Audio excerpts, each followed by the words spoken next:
Welcome to, there we go. That's what I was waiting for.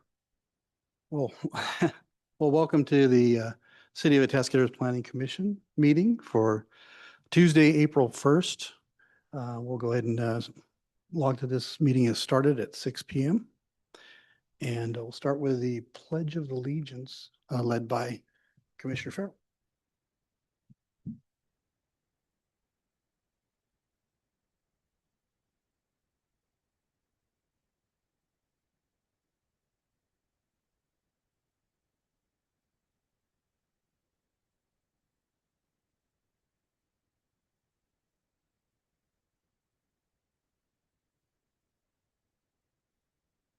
First. April Fools. I meant to say April 21st. Well, we're going to have a few mistakes, so you guys can keep me on track here. All right. Okay. So could we get a roll call, please? Thank you. Chairperson Anderson, Here. Vice Chairperson Panaccio, Here. Commissioner Farrell, Here. Commissioner Heath is absent, Commissioner Jones, Here. Commissioner Keen is absent, Commissioner O'Malley. Here. 5 present, 2 absence. Well, thank you very much. All right. I'll just open with a welcome to anybody who's attending. Do we have the website up? Is people online right now? We do, and it's a webinar, so they can only view, they can't participate. Okay, no problem. Well, we're welcoming anybody attending in person. Well, we don't have anybody here right now. And anybody online, welcome. Thank you. I'll go ahead and open up public comment. This portion of the meeting is reserved for persons wishing to attend the commission, to address the commission on any matter not on this agenda and over which the commission has jurisdiction. So I don't see anybody who wants to do any public comment. So we'll go ahead and close public comment this time. And we'll go ahead and move on to the consent calendar. Do we have to open public comment again for the consent calendar? Yes? Okay, we'll go ahead and open public comment for the, anybody who would like to address the commission on the consent calendar. You seeing none, we'll go ahead and close public comment. And I'll, are there any members of the, I already said that. Public comment is now closed. I'm moving ahead way faster than this thing. I'll move to approve the draft minutes. You'll move to, well, I got to ask the commission members if they have any questions about the consent calendar first. So anybody have any questions? No. So we got a motion from Mr. Jones, Commissioner Jones on that. Do we have a second? I will second. Commissioner Farrell seconds that. Can we get a roll call, please? Commissioner Jones, Yes. Commissioner Farrell, Yes. Chairperson Anderson, Yes. Vice Chairperson Panaccio, Yes. Commissioner O'Malley. Yes. Motion passes 5 with 2 absent. All right. That was easy. All right. So I don't believe there's any planning commission business tonight. So if there's anything not, any questions on that? No? Okay. We'll go ahead and move on from that. No public discussion if there's nothing on the agenda. So we'll go ahead and move forward to the community development staff reports. That's you, Phil. Dazzless, as Troy would say. Thank you, and good evening, Chair, and good evening, Commission. As we have promised in the past, we're going to begin bringing you large sections of the upcoming zoning regulations. And this follows our general plan. Our draft general plan is now out for public review. It's on our city website. And I'll tell you about another document that's out when I give you my director's report at the end of this particular hearing. Let me see if I can get a presentation to show up there so we don't have to look at me on there. But tonight we're going to be talking about the big section called mixed use zoning districts. And it's one big component. It's kind of a new section that we're going to be really focusing in on our zoning regulations. The city council has already advised and looked at this particular section. And we're going to go through some details of that. Essentially, our general plan has 2 very big distinct areas that will allow for mixed use. And just to back up, mixed use is both commercial and a residential land use combined. We're actually introducing a very specific mixed use district. Today, we already allow mixed use in a lot of our commercial zones, particularly out downtown. This particular designation will actually break down into 4 different zoning districts while retaining the 2 downtown districts, which already allow mixed use. We're not going to focus on those 2 so much tonight because they're existing. They allow for mixed use. The density is changing a little bit. Some of those standards are changing a little bit. We'll be talking about that with a later section of the zoning. But tonight we're going to focus on those 4 mixed-use zoning districts that would be implemented as a component of the general plan mixed-use district.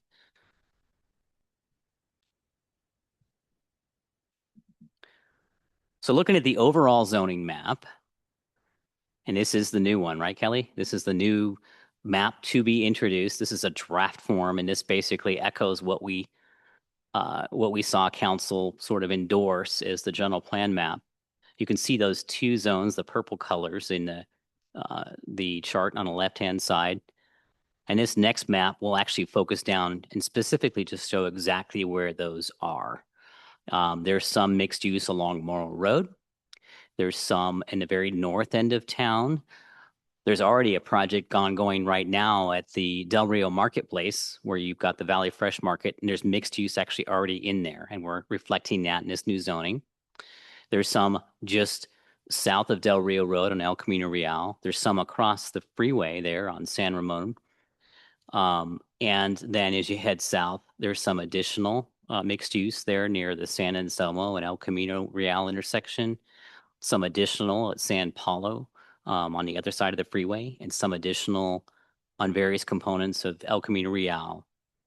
We skip over the downtown, and then in the southern section, just south of Kerberville and just north of Kerberville, there's a couple other mixed use districts as well.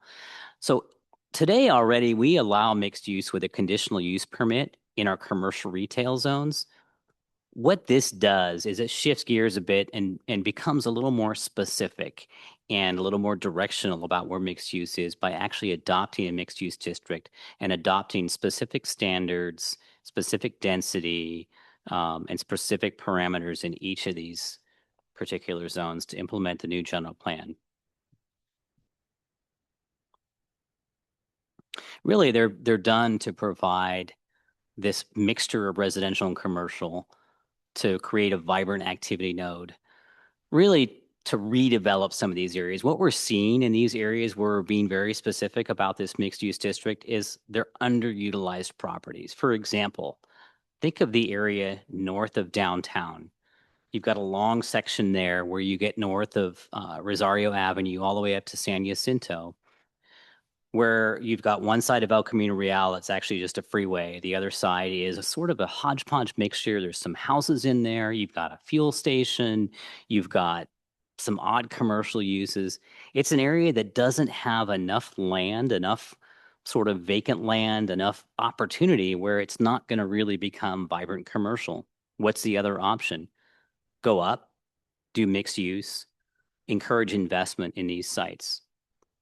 Similarly, in several other locations around the city, we have a very similar structure where we've got underutilized sites. We've got a mixture of land uses.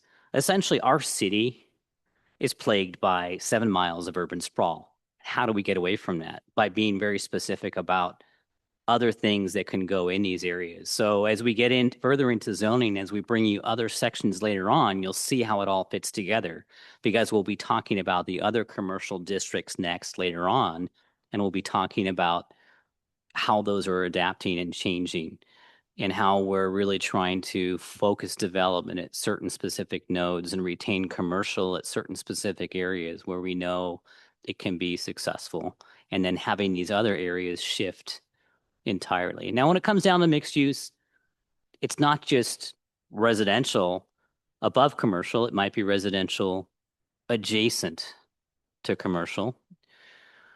It might be, even in some cases, residential on the ground floor. But generally, mixed use is a vertical like La Plaza across the street from us. But in some of these districts, we're going to be exploring, and this is based upon council and even community direction, could there be residential alongside or even a sole residential project in a zone that was historically commercial?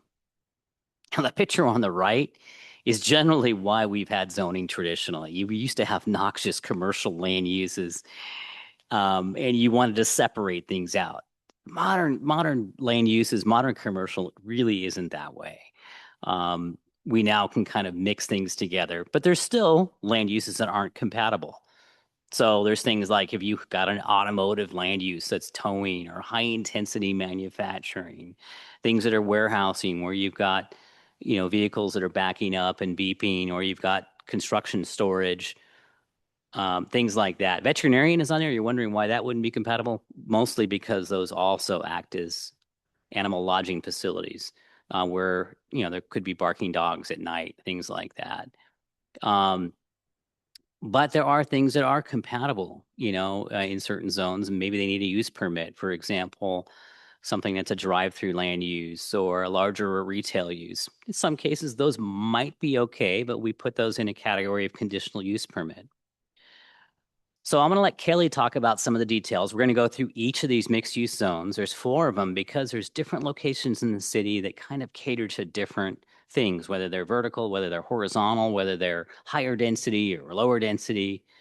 And Kelly's going to give you some of those details, and then I'll talk to you a little bit more about some other fun stuff. So our first zoning district is our most intense, and that is our mixed use 4 zoning district. This is our vertical mixed use district. So it's a lot of our larger shopping centers and the areas directly adjacent to them, and a couple key corners along the El Camino strip that have a higher commercial potential. So this is things like the marketplace. This would be the old outlet malls, Mission Oak Center, the Food for Less, and centers down there, and then some of those properties across the street from those centers. Does it pick up the old Kmart location? I can't discern on this. It does not pick up the old Kmart location. That is currently under our commercial designation, so it would not allow residential uses mixed in. So this is kind of an overview of the existing uses today, just to give you an example of what is on the ground today. So you'll see that our mixed use 4 zoning district is kind of overlaid over larger commercial sites already that are already developed with active commercial uses. A couple vacant sites there adjacent just south of the Mission Oak Center, but for the most part, viable commercial locations. Just to orient ourselves a little bit along El Camino Real, we have the Smart and Final and Food for Less centers, Walgreens across the street. There's Mission Oaks Plaza, and then the new Marketplace Center. Marketplace Center is a good example of what we might be looking for in these kind of districts, where we can still have those larger commercial tenants and a very strong commercial presence, but there might be a residential component mixed in above an office building in the back or above a smaller scale retail building off to the side. In terms of vision, these are kind of the images that we look to support what that vision might be. And then in terms of development standards, over most of our mixed use zones throughout the city, we have a residential density of 36 dwelling units per acre. That was set and established in our general plan. There was a range given, and most of our mixed use zones will be at that top end of the range. Our height not really changing from what it is today. We have a 35-foot maximum height. We do have a height allowance, an additional 10 feet for sort of architectural features that allow for varied roof form. It allows for that extra story with a little bit of extra headroom on the top floor. So we have some variation to account for that without going extreme with our height. Setbacks for the mixed use 4 district, there's no minimum or maximum setback for the front necessarily, except what we need for street trees. These are larger sites. It's to kind of allow for a flexible layout of multiple buildings on one site location. And so the setbacks are a little bit more flexible. Again, no setbacks on the side and rear, except where they might be adjacent to single family uses, which is already part of our objective design standards in order to buffer and transition from single family zones. One thing we identified as being important to viable commercial spaces is a minimum sort of floor to ceiling height for the first floor. So having a taller ceiling height on those ground floor commercial uses will allow them to be more flexible over time for varying types of uses. A lot of times when we see a lower ceiling, those are limited to office type uses, and some retail or even yoga studios, you're going to stretch your arms up and not hit the infrared panels up there. Can't really be accommodated in really low ceilings. So setting that minimum ground floor height helps encourage flexible uses that can adapt and change over time to whatever the trend or the market might demand. And then in this particular zoning district, it would be vertical mixed use only, so residential over commercial. And again, these are some of our stronger commercial nodes, and so we want that commercial presence to be very, very strong and obvious in these particular locations.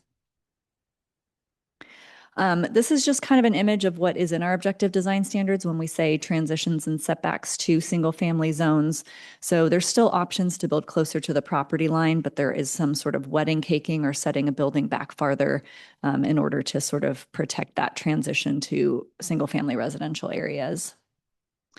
So when we talk about uses for mixed use for, a lot of our zoning districts for mixed use overlap considerably with our uses. We're not looking to pigeonhole uses or extremely limit uses in a lot of our zones, but we are looking at location specific areas and finding some nuance in those areas. So these are just some of the key uses that are pulled out. The lines obviously not allowed. Drive-through sales or services, again, would be with that use permit. There's typically a traffic impact with those. And so we always look at those with a little bit greater detail. And we want, obviously, sort of banks to have a different level of review than maybe like a drive-through restaurant or something of that nature. And then again, highlighting that vertical mixed use land use type for this zoning district. Mixed use 2 is a zone that's a little bit up by itself. It's on the north end of town by Del Rio. So this would be an area that's currently zoned public. And during the general plan process, we took that out of public zoning.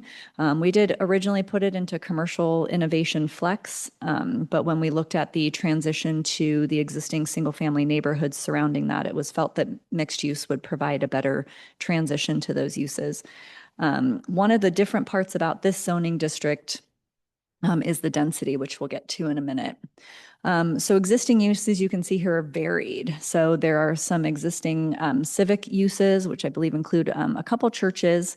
There's an existing single family residence. There's a couple commercial uses, one of those being woods, and that has kenneling of some animals as part of their services, and vacant parcel. So again, just to orient ourselves, this is Woods Humane Society, and that's typically kind of a more rural look. So for our vision, again, we envision that sort of more active commercial type use, but in a slightly more rural setting. Again, this has a horizontal mixed use component associated with it, with some of the residential uses set back from the street. And so our standards on this one, our key difference is our density. So we're at 24 dwelling units per acre instead of the 36 in our more urbanized mixed use areas. And this really is to transition from the adjacent single family residential areas to this particular mixed use zoning district. In order to account for the rural nature of the area, we also do have a minimum front setback of 15 feet. So if you drive along Ramona Road now, there's really no buildings pushed directly up against the street, and we want to maintain a little bit of that character in that area. These are larger parcels, and so they can accommodate a setback, and all of the existing buildings kind of accommodate that setback. So there is that minimum 15-foot setback. And then a side and rear setback as well, just to maintain a more rural. So they have the 5 foot, which is typical of even single family uses there. And then it would match the adjacent residential zoning district. So if the rear of those residential lots in Apple Valley, but one of the properties, there would be a 10-foot setback similar to Apple Valley, just to maintain the compatible uses and development pattern. Again, the floor to ceiling height would be 14 feet to accommodate a wide variety of commercial uses. And then a specific commercial requirement on these parcels is that 100% of the primary frontage, the ground floor, would be commercial. So it encourages commercial up front along the street and then residential on the ground floor towards the rear of the site as a transition to Apple Valley and some other surrounding residential uses. Our commercial would also have a minimum depth of 35 feet, and that kind of ensures, again, a viable commercial space. And then the rest of the site could be dedicated to residential uses. Some of the key uses in mixed use 2 zoning district, again, we did add in animal care services, kenneling and grooming as uses that might be appropriate, kenneling with a use permit. That kind of goes with the more rural nature of the zone and also helps accommodate some of the existing uses that are there, specifically woods, so that they don't become non-conforming and there's a path towards becoming legal non-conforming through this process. I want to be sure we don't have legal non-conforming. Woods does provide veterinary services at that facility. Spay, neutering, and ongoing checkup. So I want to be sure that we capture that accurately for that. Yes, we will definitely look into that and make sure we capture that in a definition or include it in this use table. Thank you. And again, some of these sites allow horizontal mixed use development. They also allow vertical. If you wanted to do vertical on that front building, you could do that as well. So we've captured that in our use tables as well. Mixed use 1 is our little funky mixed use zoning district on some of our smaller parcels that are adjacent to downtown, kind of both north and south. So we have sort of this strip as you go outside of downtown that has parcels right up against El Camino, but they tend to have less depth. Some of them have some slope and some topography, and it's a little bit of a hodgepodge of existing uses. So today we have a decent amount of commercial, especially on the southern side, although there is some single family residential and some vacant parcels mixed in there.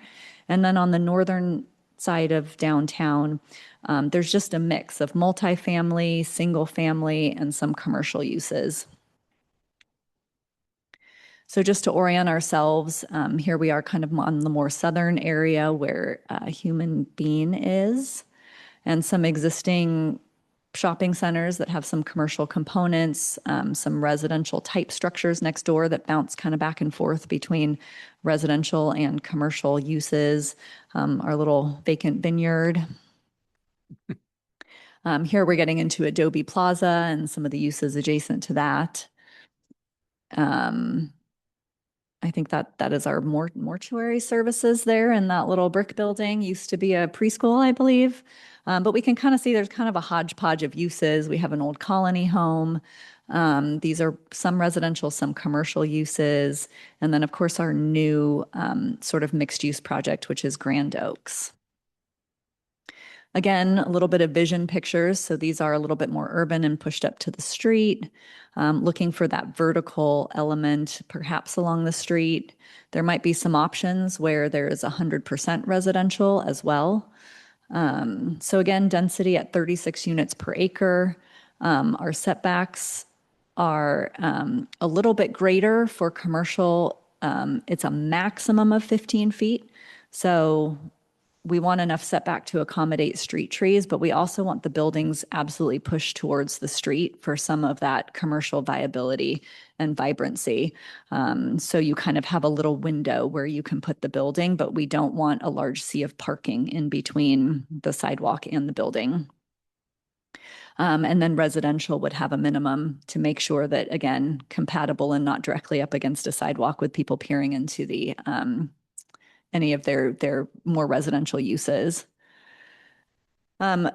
Still establishing a ground to ceiling floor height for commercial tenant spaces.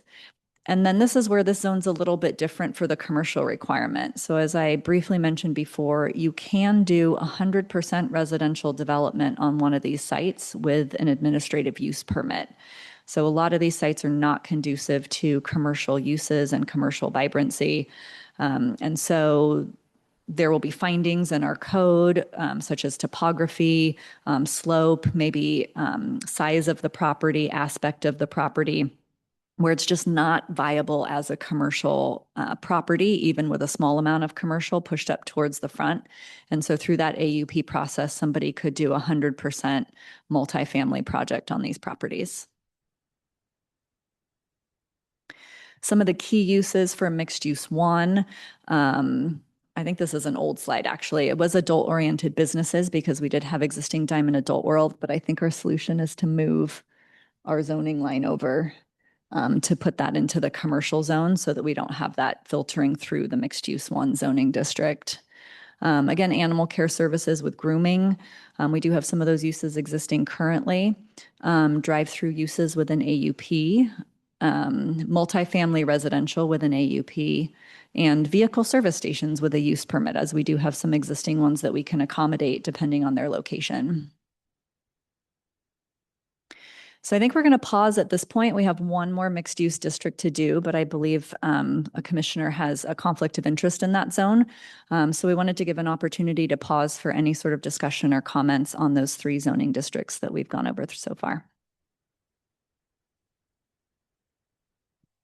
Thank you. Yes. So first of all, we have our family owns some property in the area that's being considered for MU3. So I'll be recusing myself after this section.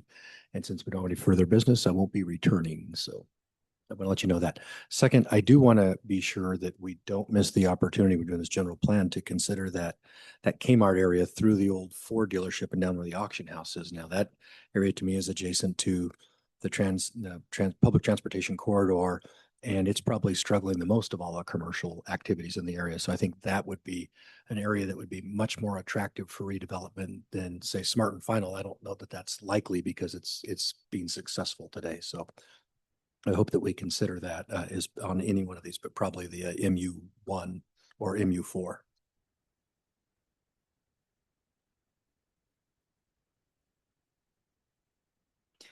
Yeah, as I mentioned, that is on tap for just our commercial zoned area. One of our thoughts behind that is it is a key site for redevelopment. And through some of our mixed use standards, we either have great allowances for residential through horizontal mixed use, or we have a strict requirement for vertical only. We see that site as coming in with a custom development plan at some point in time.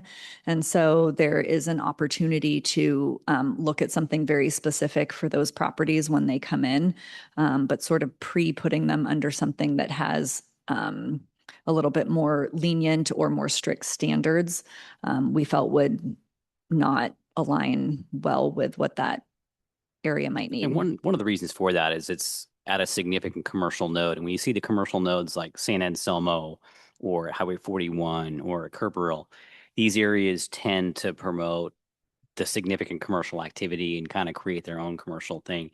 We are also currently working with that property owner of the Kmart property on various commercial scenarios that he wants to proceed with, and he has no interest in doing mixed use at this time. So that was another component that added into the direction that we're going right now. But in summary tonight, too, just to say, this is still draft. We're looking for your questions. We're looking for your feedback. This isn't done yet, so it's a perfect opportunity to weigh in on things that come up. And we'll come back to you with another big chunk similar to this, but talking more about land uses. There's so much here that we thought we'd bring it in pieces again and not bring the whole thing. I'll just say I'm not quite done with that site yet, so I'm gonna push you harder for the right answer, and which is I believe that site has been undevelopable for a number of reasons, including on my previous tenure on this commission, when the city failed to collect mitigation to widen that corridor to US 101 North, and then subsequently has tried to make that a condition for future developments, which is why Carl's Jr. walked away from the pad and go down the list. If that's still the city's position, I think we have to need the maximum flexibility to attract investment in that location. Just to weigh in on that, traffic is a major constraint at the San Anselmo interchange. It's maxed out. A lot of that's due to in and out, as you've seen, the traffic associated with that. Drive-through land uses are prohibited on the Kmart site because of that. And the property owner has been educated on those particular factors and what we would need in order to expand land use options on that property. But the city doesn't have funding to do it. The property owner is not willing to do it. There's probably a combination of things that need to happen, but there's also a huge responsibility from Caltrans that at some point needs to be filled in. All of our interchanges, San Anselmo, Del Rio, Santa Rosa, they're all undersized, constrained, built in the 50s. And now with this general plan update, just like our previous one, we're seeing that they are significant inhibitors to growth, significant inhibitors to emergency access, and they are limiting our land uses, unfortunately. So that it is, yeah, Commissioner Jones is dead right. That is a factor that plays into this, but a factor that we don't have the option of automatically changing in the near term.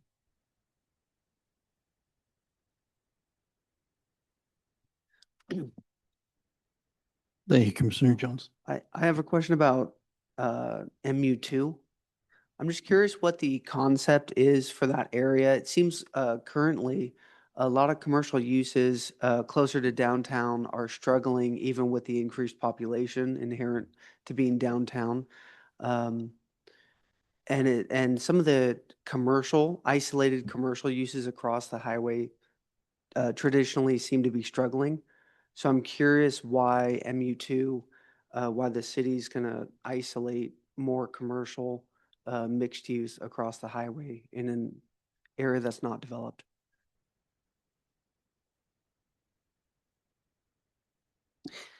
Originally, that particular site across the freeway there at Del Rio was slated for Innovation Flex for a commercial zone.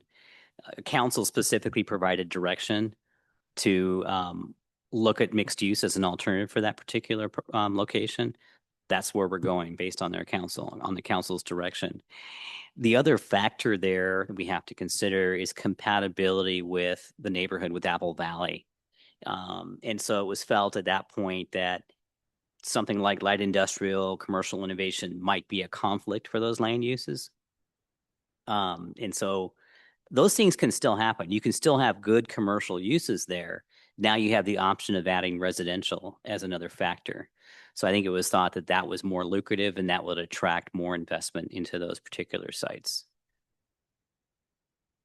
All right, thank you. Okay. Do you have any other questions?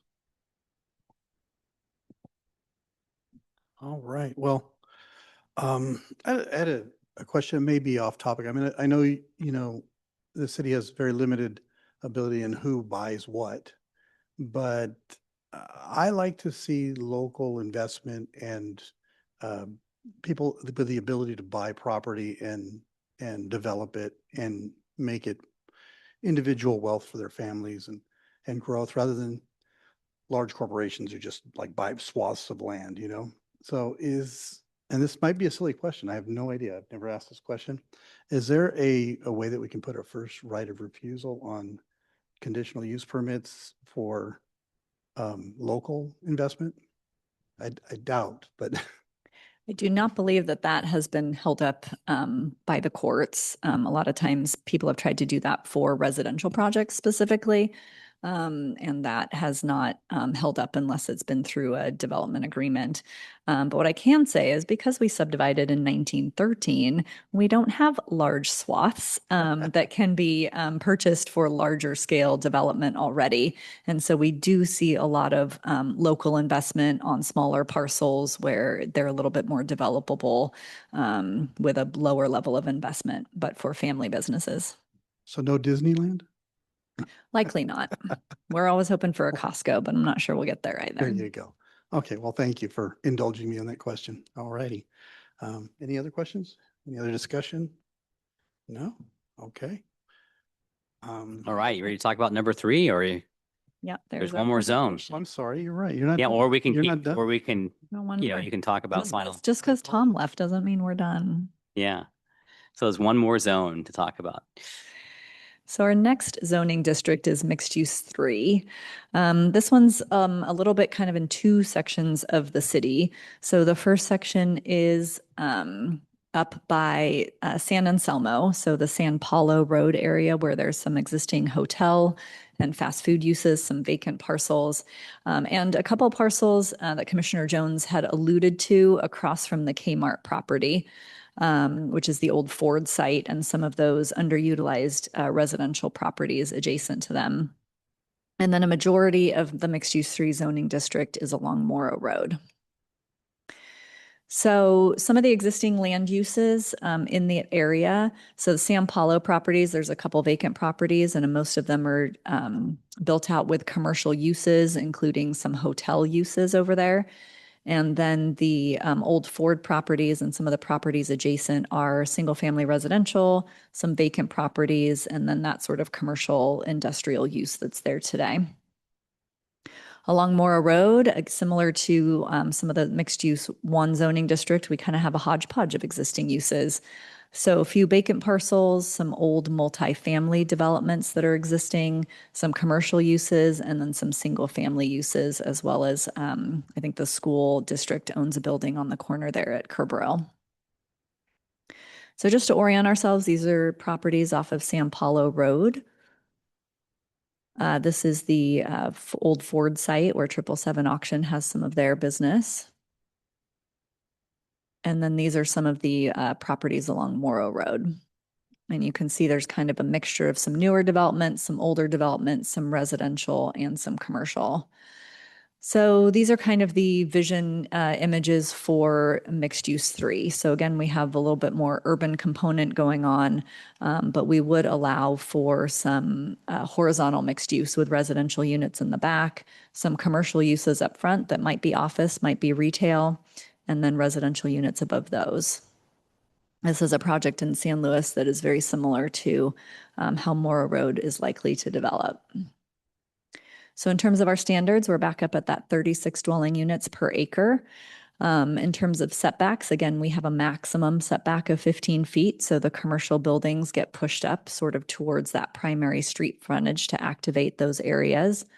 And we allow for some street trees within that window, and then residential being set back off the street to avoid being too close to the sidewalk. In a lot of areas in the zoning district, we have a double loaded lots. So they back up onto Amapoa or some other streets behind Morrow Road. And so those would also have a setback in order to be more compatible with the residential neighborhoods on those side of those properties.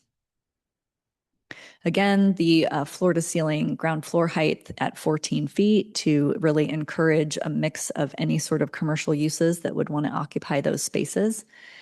And similar to some of our other zoning districts, 100% of the primary ground floor frontage would be commercial. So it would be commercial in the front along our primary streets, and then allowances for ground floor residential in the back. These are just some examples of a project that has already been built along Morrow Road that would follow what the vision of these standards are. This is kind of a smaller property, but it's the property, I believe, where the Salinan Tribal Headquarter offices are along Morrow Road. And then along the back off of Amapoa are, I believe, 4 residential units. And so the project actually is split almost 50-50 down the middle, residential and commercial. And this was a project that was approved with a use permit quite a few years ago that sort of fits within today's vision for Morrow Road. Key uses in this zoning district, again, animal services with grooming only would be allowed. Drive-through sales and services, this one has a little bit more uniqueness. So of course we would allow financial services or pharmacies with an AUP. But in this zone, we would also allow, because there's more capacity at the 41 interchange, we would allow drive-through restaurants with a use permit, with a full conditional use permit. It's a little bit different than some of our other mixed use zones. We would also consider a sales lot with a conditional use permit, thinking of where 777 is and some of those options on those larger sites that we have within the zoning district.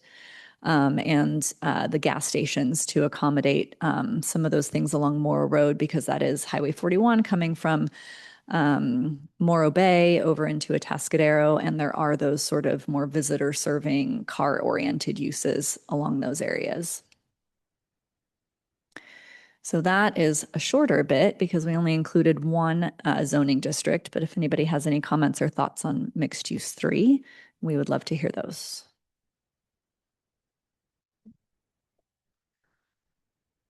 I have a question that doesn't necessarily just pertain to mixed use 3, maybe mixed use 1 would also apply. I'm just curious about parking and every project, that's always a problem. And I'm curious on some of the smaller lots, what the city may offer in lieu fees or reduced parking number or anything like that. What are you guys coming up with? Parking will be one of the biggest constraints, unfortunately. Now, unless there's an affordability component and they can get waivers and things like that, the parking requirements that we have established in our zoning will still apply. At this time, we don't have an in lieu fee program. I'd love for our council to say, hey, go explore that option so we can use those funds to pay for public parking infrastructure, but that's a whole nother ball of wax, so to speak. But you know, what we're seeing, in fact, I spoke with some folks just last week about a mixed use project, is they are able to fit parking in below units, and sort of behind the commercial, and build units above parking and fit those in. And for example, a project like La Plaza across the street from us was successful in doing that. They have tuck under parking, they have a parking lot. But a project still that has residential has to sustain its parking, and residents expect that parking to be on site. Once you're outside the downtown, the commercial district also requires parking. In downtown, we don't require parking for restaurant uses and commercial uses that are on the ground floor, but everything else does trigger that. But I think it's a good comment. We should explore options to make these things more flexible. But when we've actually asked these questions to developers, rather than not have the parking, they want the parking to be on site. They fight for that. In fact, we're dealing with one now, Centennial Plaza, trying to get that project started, and the discussion's all about parking. And we've even given them exceptions to parking, but they still want the parking to be there for their tenants. So that's the other side of the coin as well.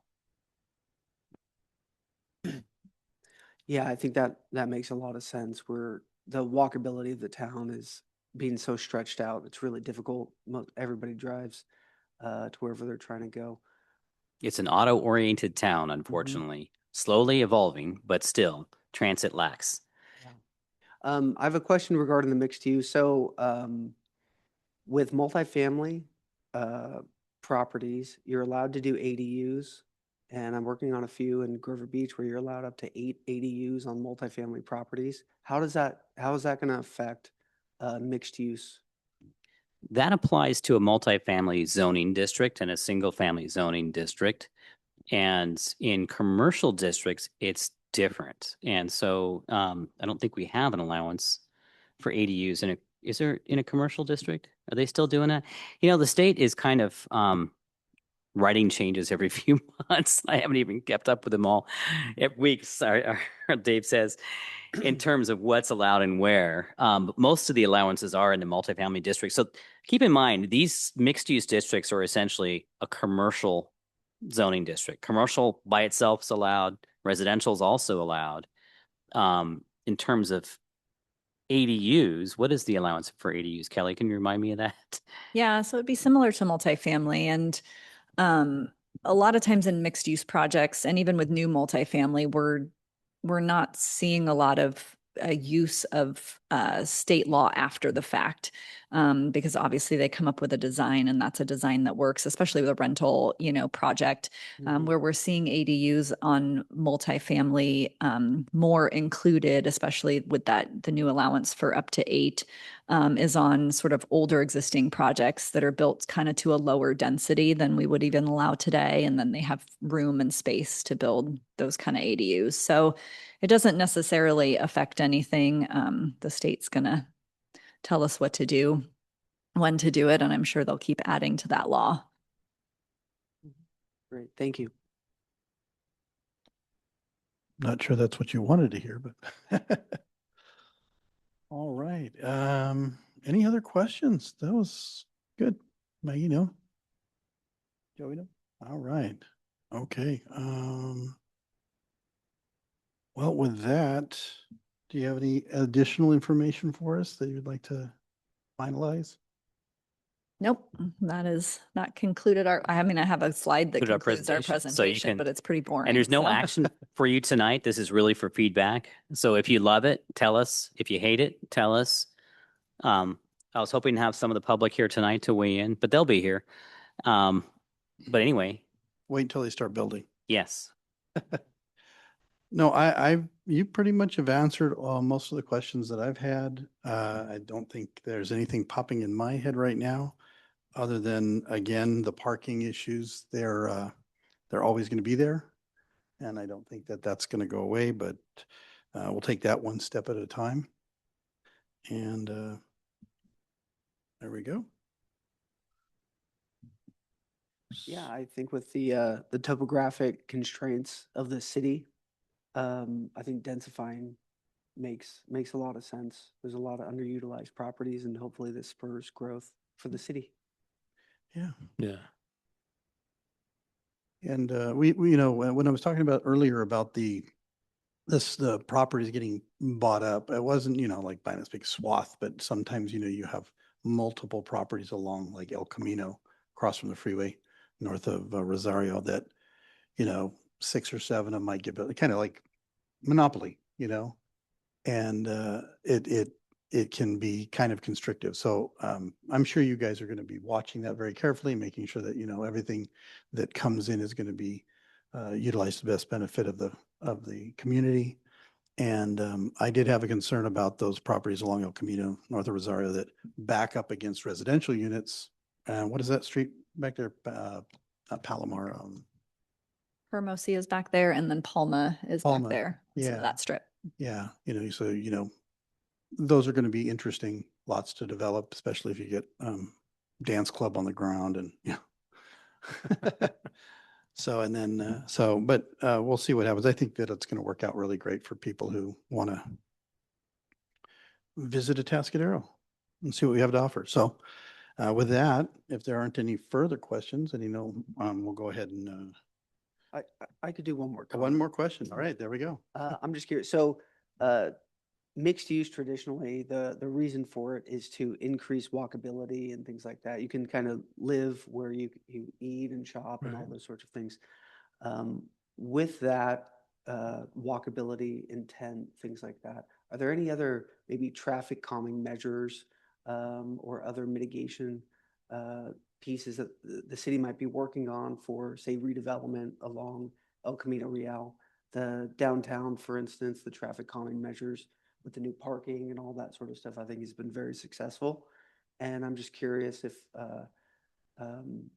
future development in other parts of the city, if similar things may apply. So a few years ago, we did an El Camino plan, which was kind of a high-level visioning document for the strip of El Camino Real and what could be done and what are our opportunities and possibilities and constraints. So that document wasn't necessarily adopted as something where we would move forward with projects on, but it did explore the idea of the mid-block areas in between our interchanges of El Camino and what could be done. It's a very wide street. Obviously, we were able to do a lot with it in the downtown core. I don't know that we would continue that same because that's a big placemaking exercise for our downtown.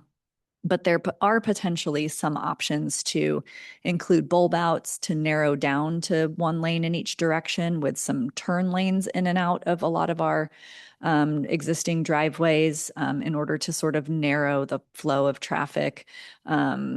Some opportunities to expand sidewalks for outdoor activities. So there's a lot of things that can be done along El Camino. Fortunately, it's wide and that's a drawback, but it's also wide. And that means that the city already has that property that we have some flexibility to re-envision as we move forward and these areas redevelop. So nothing solid on the books, but lots of possibilities. And let's say something down the line, 10, 20 years down the line, things start to develop out a little bit and the city wants to do some traffic calming measures. Or if somebody were to redevelop, are you going to be collecting money for improvements, frontage improvements along the way that may go towards something like this? Or would you have to fundraise at the time when an idea comes up? How would something like that work? So our standard development impact fees kind of cover a broad list of improvements that we identify when we do sort of an impact fee study. Um, It would likely not be down to that level of detail for certain traffic calming areas along certain areas of El Camino, but El Camino Real is a major street that the city has control over and carries a lot of our traffic. So some of our fees would always be able to go towards El Camino Real. What we find is with redevelopment, a lot of people do their own frontage improvements, but when you're chopped up into a lot of small individual properties, it's very hard to do certain frontage improvements so piecemealed. And so what we find is there's usually a combination of our development impact fee funds. And then for traffic calming measures and things like that, there's usually some grants that are out there that specifically focus on multimodal transit, pedestrian safety, bike safety, and traffic calming that we are usually eligible for when we have a project. Great, thank you. Thanks for going with me down that rabbit hole. There you go. Well, let's not hope it takes 20 years, but I think with those mixed-use properties down on the north end of El Camino, bike lanes, I think would enhance the scenery, promote wellness. And, you know, typically bike cities, you do have those mixed-use properties, and there's typically a lot of bikes around that area. So I think that could be something to consider. Yeah, we're hopeful that sort of the residential critical mass not only supports our commercial nodes, but also sort of supports more of that multimodal walkability, bikeability. And I think with the advent of sort of the pedal assist and the electric Yeah. bikes, there's a lot more options for that in Atascadero. You're not That you're not really pedaling the whole 7-mile stretch. You've got a little bit of help there. is really not that far, but it would reduce the traffic and, you know, alleviate overparking in the downtown district areas. Yeah, and I think our new objective design standards have some requirements for some bike storage and parking areas in order to sort of facilitate that option. And I'd like to say that it's interesting that, you know, once people start realizing what an effect it has on the local community, you know, people will start building things to serve that local community. And getting there is half the battle. You know, when you're going to Paso for Walmart, it's way different than going down to a local store for, you know, cabbage or something. And I'm still waiting for those hoverboards from Back to the Future. So it'll be a big help. All righty. Any other further questions? No? Anybody else? All right. Well, thank you. Wonderful presentation. Appreciate it. Appreciate you taking it easy on me tonight. And if that's all for the report, we'll go ahead and open it for public comment. I don't see anybody who's here, so if we don't have anything with public comment, I'll go ahead and close that again. And I think that's it. Next meeting is, where is the next meeting? Do we have a next? We meeting just on have the one schedule? more item. We have a Oh, commissioner couple comments. more things on Sorry. your agenda there. There's the See what you did. commissioner comments and reports, and then director's report, and then we can adjourn. Well, I wasn't ready to adjourn, but I was ready to move on, and he was pushing me ahead for. Oh, We don't have another meeting scheduled, so we'll get to that later. we right don't now. yet. So go ahead and we'll move on to commissioner comments and reports. Do we have any? Yeah? No? No, nothing anybody wants to bring up? No Easter egg hunts that are belated or nothing? All right. Nothing on my end. Fantastic.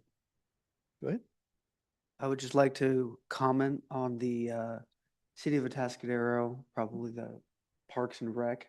Thank you so much for the wonderful parks that we have and all the activities. It's soccer season right now. It's baseball season. My kids are signed up and having a blast. Just thanks for providing those to the city. Wonderful. They keep it awful green and well kept. So the park looks really good. The lake's looking good. The birds are looking good. Yep. So thank you. Okay. Director's report. Thank you. Couple things I wanted to mention to you tonight. One of them, Commissioner Panaccio kind of alluded to, and it's our our streetscapes are looking really good and we're getting heavily recognized for that. And so our Public Works Division has received already a couple of awards for downtown, and now our Planning Division as well from the American Planning Association. Just last week, we got notified that we're receiving an award of excellence for the design and planning efforts for the downtown enhancement plan. So it's really good. I think other communities and these other organizations are seeing the fruits of our labor that we put into that project, which was like a 7-year effort to get that thing going. And I think it will spur other similar types of activities where they can be done, in other areas of town where it makes sense, where you've got the density and where you want to add the parking. So really, really happy for the city to get that.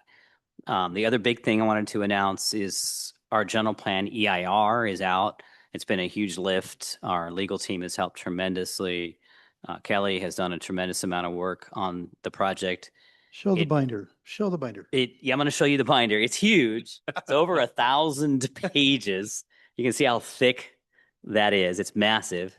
It's like On our another city file we- website, though, you don't have to look at the paper copy unless you love it. There's one at the library if you want to go hang out all day Saturday and read it. So that is out for public review. It's got a 45-day mandated public review period, runs to June 6th. People can look at it, comment on it. And what happens with this then, once this goes out, then we receive comments and we have to respond to those comments. And then we complete what's called a final EIR.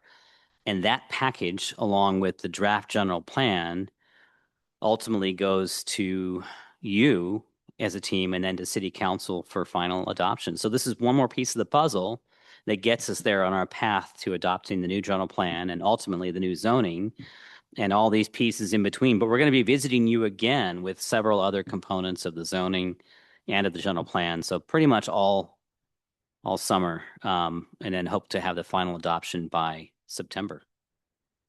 I will add that Phil and I have read every word of the document. Yes. It's an exciting read. I will take that on There'll film. be a recital at some point. Fantastic. Well, I'm glad we've got someone to do it for us. All right. We can give well, you a highlight reel. I'd also be interested to see, I think you can open the document on our website and ask AI to give you a summary. And I'm not sure what it would say, but it would be an interesting experiment.